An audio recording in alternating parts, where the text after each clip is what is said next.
Hi,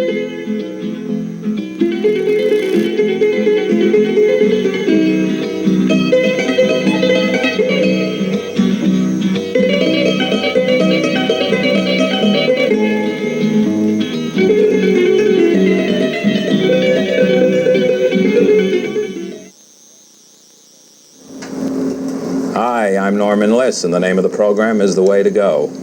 I invite you to join me each week at this time as we explore places to go and things to do in this area.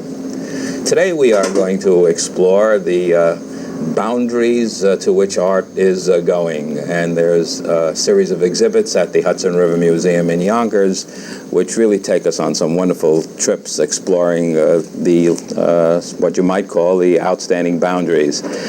My guest today is Connie Cullen, who is the Director of Public Relations and Marketing for the Hudson River Museum. Connie, welcome to the show, and let's start by talking about computer art, because you've got a great exhibit there. What exactly is this exhibit all about? Thanks, Norman, for inviting me to be here today. It's a delight. Computer art really shows us there's a new tool that artists are using. We think about paints and sculpture, clay, canvas. Well, now they've integrated the computer into one of the tools in their toolboxes to create art. They also use it in the production of art, as well as helping us visualize their creation. And we're calling it our Art and Technology Summer at the Hudson River Museum. We've tried to tie in our exhibitions around that theme. But basically, the computer is used to generate all of the art that is being shown there? No, the computer is only part of the process, and each artist uses it to their creative advantage. They could be using it to actually create the work of art, or as an inspirational stage, or they create it and then the computer produces the work of art.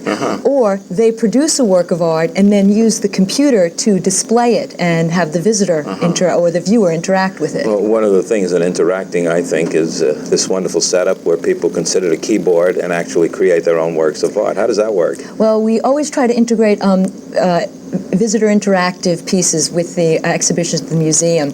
And we have a video sketch pad down where you can sit and try your own skills and create your own work of art and see how you can use the computer to make your work of art. Yeah, I did read in the local paper that whereas an adult needs some help in getting it started, youngsters can walk right up and start painting and drawing easily. It's amazing. It's just their versatility, what the education system has done is marvelous. But the adults do catch on, and you'd be amazed at some of the beautiful things we see created. Let's talk about some of the pieces. Where do they come from? Where did this exhibit come from?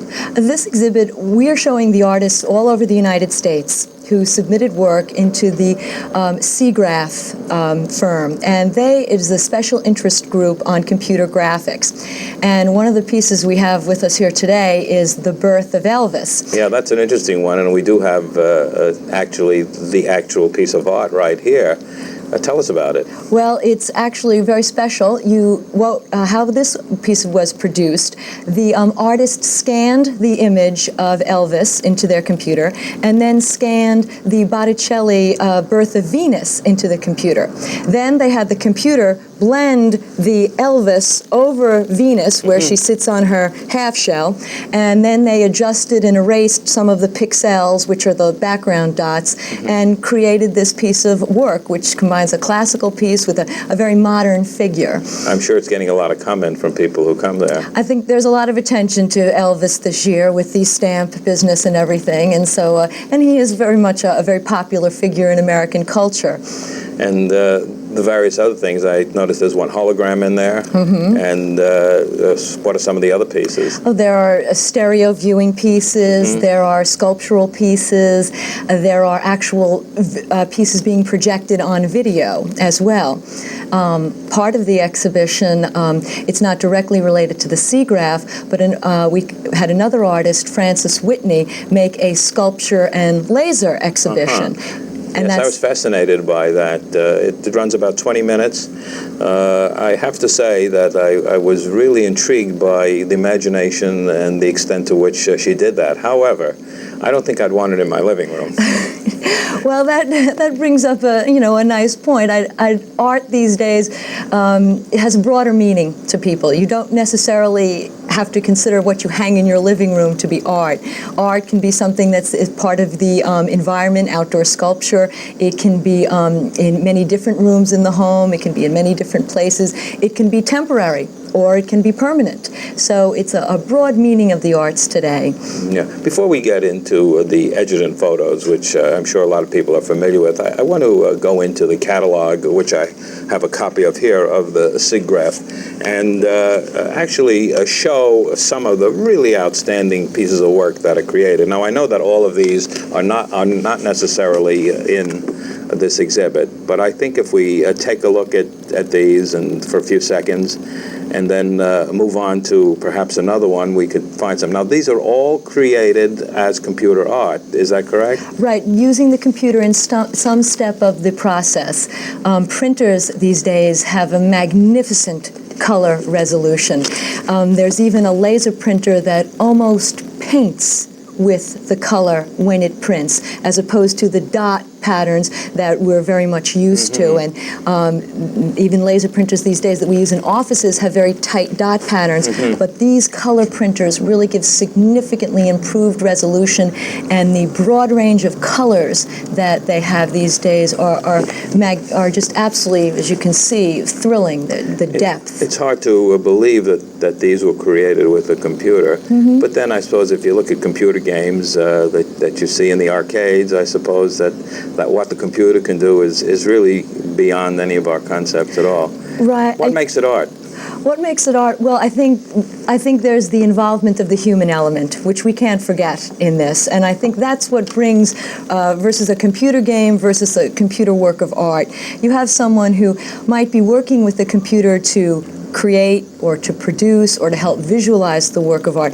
But there is a mind there, an eye there, that the computer will never replace, and a sense of judgment and looking for beauty or looking for emotion. And I think that's what you really see in works of computer art. So basically what you're saying is that the computer is not creating it, the computer is doing what it's told to do by an artist who is using this medium just as an artist uses oil or sculpture or whatever technique. Exactly. And it just shows when you see the wonderful shades you can get in oil painting, and that's a marvelous medium, but then you can also see the breadth of skill that you can work out of the computer, but it still is the human element that's most critical. And it's rather an extensive exhibit of the computer art, isn't it? It's over 70 pieces. 70 pieces. And I spent over an hour looking at it, and I really felt as if I had to go back, because it's very hard to see enough all in one visit. Did the artists actually come and see their own works, or are they from all over the world? Well, they're from all over the country right now, and so I believe some have planned to drop by. Some are from the local, New York, New Jersey, Connecticut area. So we've invited them and hope they will participate.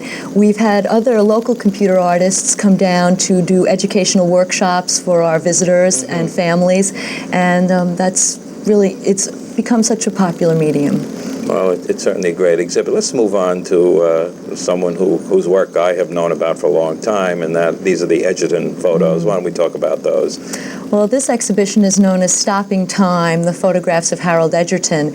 And while many of the works in the Expanding the Boundaries computer art show were created in the past few years, Harold Edgerton's works date back to the 1930s. He was a real pioneer in photography and flash photography, using the stroboscope, freezing frames, and using very, very, very high-speed photography to catch those moments that even our imagination doesn't know about, such as the bullet going directly through the apple. And we have that illustration here today, right. and it really is startling, the fact that we can actually see that. It caught in midair, and the effect on the apple, the explosion right there. We couldn't even imagine this until Harold Edgerton captured this for us.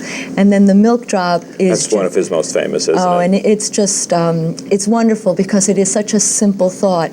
Just a drop of milk into a layer of milk. And what happens when that goes? Well, other drops form, and the beautiful coronet or crown happen to come out. And it's just real beauty and simplicity. Yeah, and it's been shown many times. We have some other of his photos here, and I'd like to really show these to the camera so that we can take a look at them. And again, these are fairly famous. We talked about the bullet through the apple. Here is the bullet going through the Jack of Diamonds. Again, you see this frozen moment in time that he's captured using the stroboscope and flash photography. And there it is, you know, the bullet that's faster than the eye. The eye can't see this. The eye can't see this, but the camera now can. Yeah, let's look at another one. I think this is also famous, and why don't you tell what this is? These are the stop-motion photography, and this is a service with a tennis player. And he did a whole series of athletic movements because, you know, they are so quick in amongst themselves, yet they are beauty of form and function. And so they're captured on film by Harold Edgerton. We have another one that also, for our golfing friends. Oh, yes. Maybe they can learn a lot about golf by seeing this photograph. I understand your stroke is very important, and I'm sure this golfer learned a little bit about his angles from it. But the beautiful geometry that comes from seeing these movements that are common movements in everyday life. And it's not just science, it's art, because it's a beautiful photo as well as being one that shows the technique, and I think that's, of course, very, very important. So now I noticed that some of the photos that we showed today were black and white and color. Did Edgerton actually do both color and black and white? He worked in both mediums. So the milk drop photo, which we saw in color, I've also seen that in a black and white version. So has he done it? Did he do it both ways? I'm not exactly sure. It could be a conversion. We use both these days, and but you know, black and white is very much the purists, and so I'm sure there was a lot of testing done in black and white before he moved into the color realm. Before we go on and talk about other exhibits, let's talk about the museum itself. There's certainly a vitality in the Hudson River Museum that I am seeing that has not been apparent in past years. Fridays, for example. What do you call them? They're Fantastic Fridays. Fridays. Right. What are they? Well, we offer free admission from 5 to 9 p.m. on Friday nights this summer, as well as a free planetarium show sponsored by Texaco at 7 p.m. There's a 10% discount at the cafe, and we've expanded our children's menu. There are also gift shop specials at the Red Grooms gift shop. Let's talk about that. I love to talk about the Red Grooms gift shop. It's a favorite of many, many visitors. It's a wonderful art installation created by the pop artist and abstract expressionist Red Grooms. It was built in 1979 and installed in the museum. It's a combination of the Mendoza bookstore from the Village, I believe, and J. Pierpont Morgan's Morgan Library up in the low 30s in Manhattan.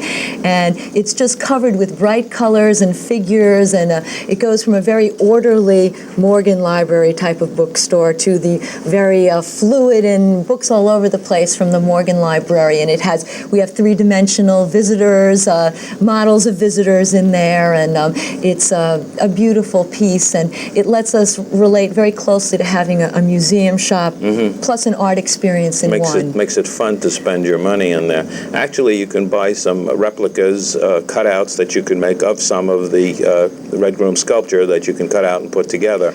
And have a Red Grooms in your own home. Yeah, I know some people who have done that. It takes a few hours to put it together, but it's quite worthwhile when it's finished. And we've also introduced some Red Grooms posters this spring, or this summer, exactly. Oh, that's interesting. I didn't know that. That means I have to make another visit. You have to come back, Norman.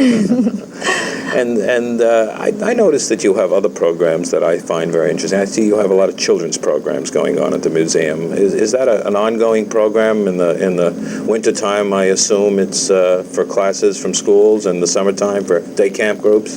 Very much so. Philip Vere, our director, who's been with us about a year and a half now, he really has the emphasis on family programming and school programming, because this is a chance to bring the family together, to have an enjoyable and educational experience. And during the week, we have many visitors from area schools, and now that in the summer we have many camp groups coming through. And seniors, you have senior groups there as well? As a matter of fact, on Wednesdays we have a Seniors in the Arts program where they can experience anything from Music Under the Stars, which is music being played while live music being played while a planetarium show is going on, as well as they can listen to a gallery talk, and it's quite a popular program. This Music Under the Stars, is that jazz program? The jazz program is something a little different. That's every summer now, isn't it? Right. Mm-hmm. It's called our Summer Jazz series, and this is Summer Jazz 92. And you're planning to do that, I suppose, every year. It's quite popular. My experience has been that it's been excellent. Well, it's wonderful. It's on Fridays this year, so it's part of our Fantastic Fridays program, and you can come and hang out by the Hudson, and some Fridays hear jazz, other Fridays experience, we're having a huge sale in the gift shop, some Fridays come down and experience a workshop, so it's a lot of things going on. One of the nice things about the museum is its setting. In the museum itself, in the gallery or in the restaurant, you have this beautiful view of the Palisades and the Hudson River. And it's just a great place to be because it's not only what's inside the museum, it's what's outside the museum that's very, very impressive. I find that to be particularly appealing. Let's talk about the location for those people who may not know where the Hudson River Museum is. Okay, the Hudson River Museum is located at 511 Warburton Avenue in Yonkers, and it's on the northern Yonkers, Hastings border, and we're located in Trevor Park. And as you say, the large windows in the museum, you can look at what's on the gallery walls and then take a breather and look out and see the beauties that nature creates. It's lovely to see the changing seasons there. And there's lots of parking. Free parking for visitors, terrific advantage. So it's really accessible from anywhere and also accessible for the handicapped. Accessible for the handicapped. We're going to give the number later on, but let's do it right now. Just for those people who want further information, what is the number that people should call for information? Well, they would please call area code 914-963-4550. Do that again now. 914-963-4550. Very good. Let's go back to the exhibits now. In addition to Edgerton, in addition to computer, in addition to the ledger, there's one exhibit that is really surprising. I was very surprised when I saw it because you peek into this room and you see something, but when you walk into the exhibit, you see something entirely different. Let's talk about what it is. Okay, that's must be two installations by Jennifer Bartlett, who's a New York City artist originally from California. And Jennifer combines large paintings of particular subjects with sculptures of the same subjects. And she puts the sculptures in front of the paintings. And this challenges the visitor. When you walk into the room, you see something in 2 dimensions, and then you see something in 3 dimensions. And many of us think what's in the 3rd dimension is most real. What are the things that are right here are most real? But the way she creates them, what you see in the paintings are what are actually most real, at least to my eye. And I think as you walk back and forth through the exhibition, maybe you change a little bit. As you're closer to the 3D, maybe they seem more real. When you get closer to the painting, they seem more real. But the works really invite you to walk into them and experience the different levels of the 2nd and 3rd dimensions. So actually what's happening there is that as you move, the art moves because of the juxtaposition of the 3-dimensional in the front and the flat painting on the wall. It's more like the perspective, Norman, moves. The holograms I consider moving. It's more like your perspective changes, and that might be the movement you're experiencing. It's a very, very interesting concept, and I've never seen anything quite like that. And it's great that you have the space to do that. A lot of museums may not have the space to do that. For instance, the Guggenheim always had the problem before its reconstruction that they didn't have the space to show large paintings. And now with the taller galleries, they're able to do that. That's one thing about this museum, I think, is that the space lends itself so well. And I know you do some reconstruction to do things, or build walls or build partitions to do that. But but the space is so flexible that you can do different things with it. And we have an exquisite exhibition designer, John Matherly, and curator of collections, Laura Harden, who really worked very hard to make the spaces inviting as well as really very much a part of the exhibition.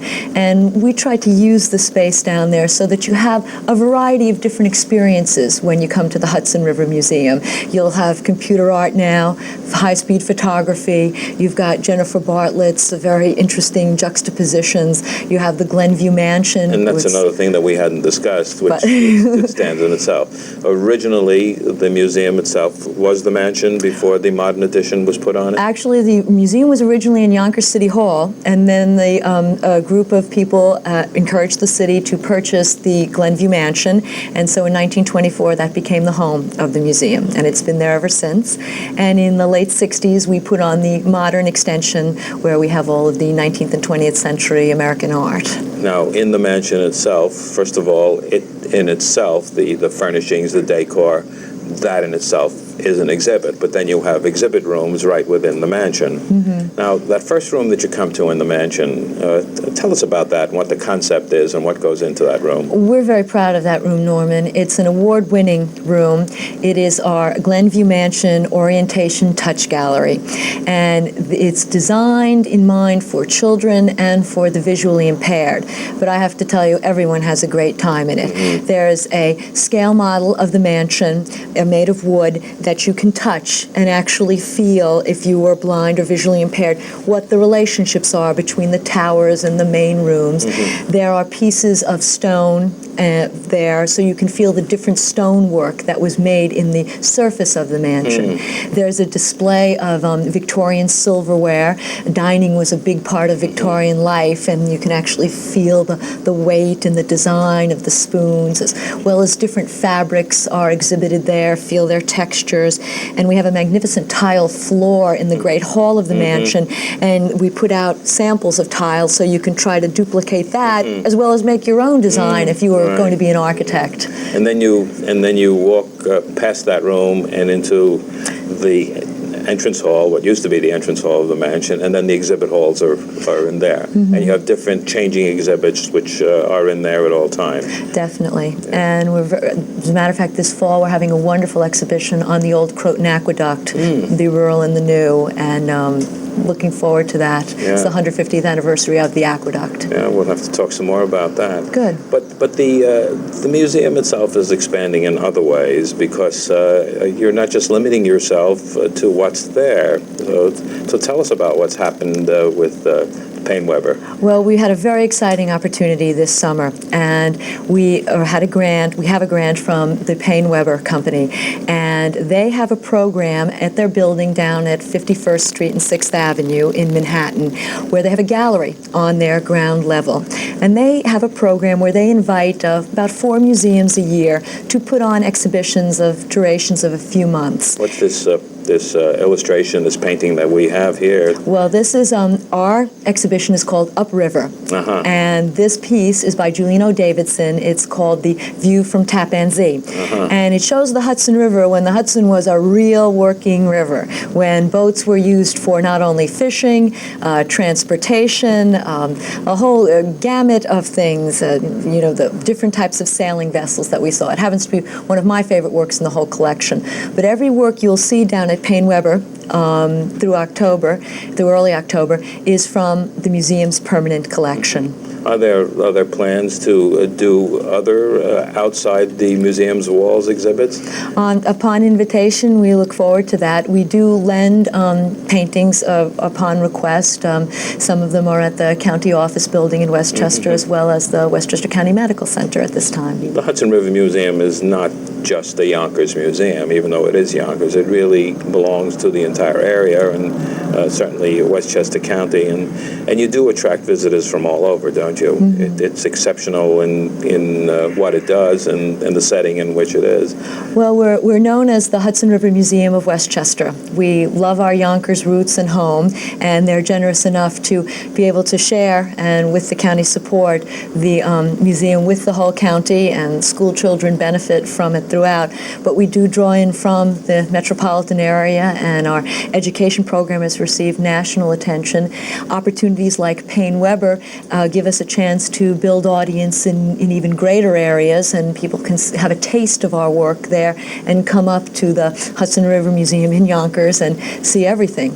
You know, one of the wonderful things about museums and bringing children in from schools is really exposing them to art and letting them, I suppose, when they come from school, they get a chance, not as a lesson, not to be in the classroom, but to actually experience the art themselves, and they will get something from it. I think it has a wonderful appeal and had great educational value to do that. I'm sure that program is very important to you. Oh, it is our Museum Magnet program. We have a school, an elementary school next to us, and students in the 5th grade come throughout the year periodically and experience all the different exhibitions. Plus, they have hands-on workshops, so they can see something in the gallery and then have an opportunity to create their own work based on the concepts they've learned in the gallery. And this work is integrated into all their different subjects. The theme this year was food, and the upcoming theme is oceans and waterways. And so they will be studying, we're going to have an exhibition this fall, The River is History, and they will be experiencing different types of art, different mediums, paintings, sculptures, works on paper. They will see this as they're learning about the use of oceans and waterways in their own lives. Is there a good way or a better way to visit a museum, this museum? Does one come in and get an overview first and then spend time examining the particular works of art that appeal to you? Or maybe it's personal. I don't know the answer to that. I think to a large degree it's an individual experience. One of the great benefits of becoming a member of the Hudson River Museum is that you have free admission.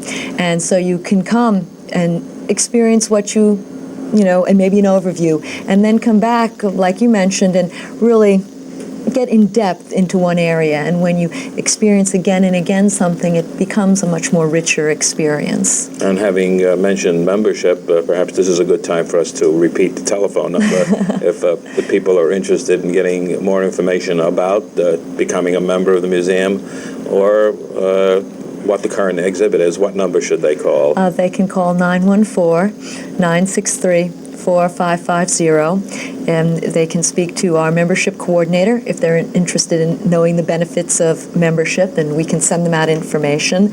Or they can speak with our receptionists who can help them, telling them about the latest exhibitions, or request a newsletter or calendar. Well, now I'm going to ask you some personal questions. Of all the works of computer art that are in there, which is your favorite? I brought my favorite today. This has been my favorite. The Birth of Elvis was my favorite from day one. Why is that?